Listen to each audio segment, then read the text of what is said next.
बिस्मिल्लाहिर्रहमानिर्रहीम अस्सलाम वालेकुम रहमतुल्लाहि व बरकातुहू। May peace mercy and blessings of Allah सुब्हानहू व तआला be upon all of you my dear friends.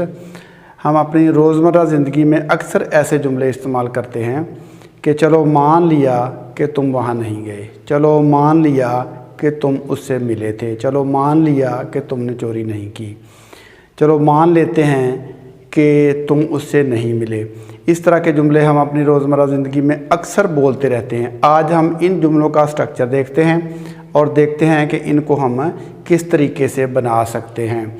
तो अगर आप मेरे चैनल पर नए हैं तो मेरे चैनल को सब्सक्राइब कर लें ताकि आपको मेरी वीडियोस के नोटिफिकेशन बर वक्त मौसूल होते रहें। तो हम देखते हैं आज के जुमलों का स्ट्रक्चर। देखें, चलो मान लेते हैं कि तुम वहाँ गए थे। इस तरह के जुमले हम अक्सर बोलते हैं। तो पहले हम स्ट्रक्चर देख लेते हैं, ठीक है। स्ट्रक्चर, तो स्ट्रक्चर में एडवांस इंग्लिश का जो स्ट्रक्चर है इसमें देखें हमने क्या करना है। पहले चलो मान लेते हैं, ठीक है जी।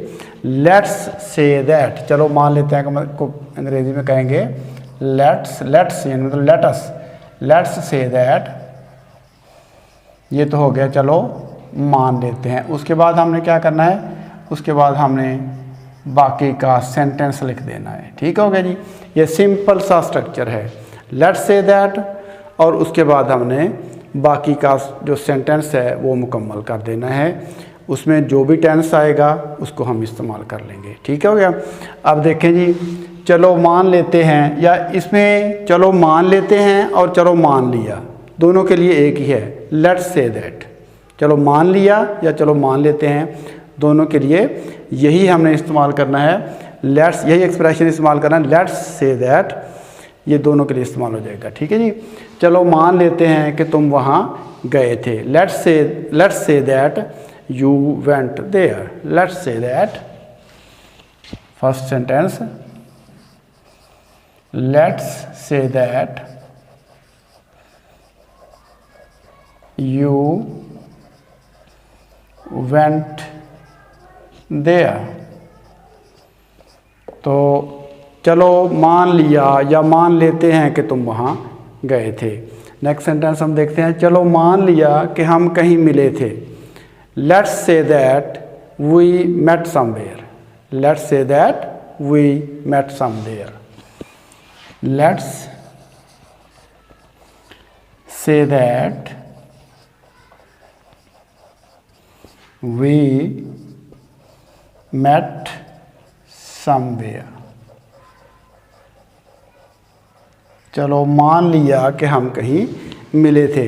अब इससे बड़े फिक्रे भी सेंटेंसेस जो हैं इससे बड़े भी बनेंगे, बड़े भी इससे आ सकते हैं। चलो मान लिया कि आपका कसूर नहीं है, लेकिन साबित कौन करेगा। इस तरह से आगे बात को बढ़ाया भी जा सकता है, उसको भी हम देखते हैं, ठीक है जी। नेक्स्ट सेंटेंस देखते हैं, चलो मान लिया कि तुम्हारा कसूर नहीं, लेकिन साबित कौन करेगा। तो let's say that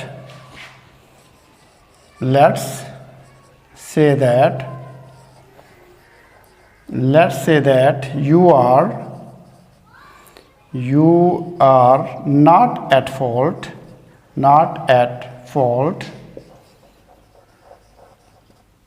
but who will prove that? Who will prove it? ऐसे भी कर सकते हैं। इसको साबित कौन करेगा, Who will prove it? इसको साबित कौन करेगा। तो मान लिया कि आपका कसूर नहीं है, लेकिन इसको साबित कौन करेगा। तो इस तरीके से हमने लंबा जुमला बना लिया। स्ट्रक्चर वही रहेगा, आप हमने सेंटेंस को जिस हिसाब से हमें मिलता है इसी स्ट्रक्चर के हिसाब से हम उसको बना लेंगे। बिल्कुल सिंपल तरीका। चलो मान लिया कि तुमने चोरी नहीं की, लेकिन तुम वहाँ गए क्यों। चलो मान लिया कि तुमने चोरी नहीं की, लेकिन तुम वहाँ गए क्यों।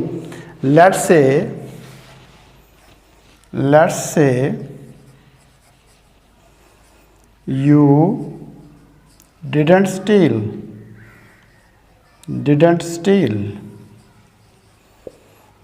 but why did you go there, go there. तो मान लिया कि तुमने चोरी नहीं की, लेकिन तुम वहाँ गए क्यों? ऐसे हम अक्सर बोलते हैं। तो जब भी कोई किसी जुर्म में कोई मसला बनता है किसी के साथ है, तो ऐसी बात हम करते हैं। तो देखें आगे, चलो मान लिया कि तुम सच्चे हो, लेकिन तुमने उसके साथ बहस क्यों की? ठीक है, हम बाज़ औक़ात छोटों से कहते हैं कि ठीक है तुम्हारी बात सच्ची है, लेकिन बड़ों के साथ तुमने बहस क्यों की?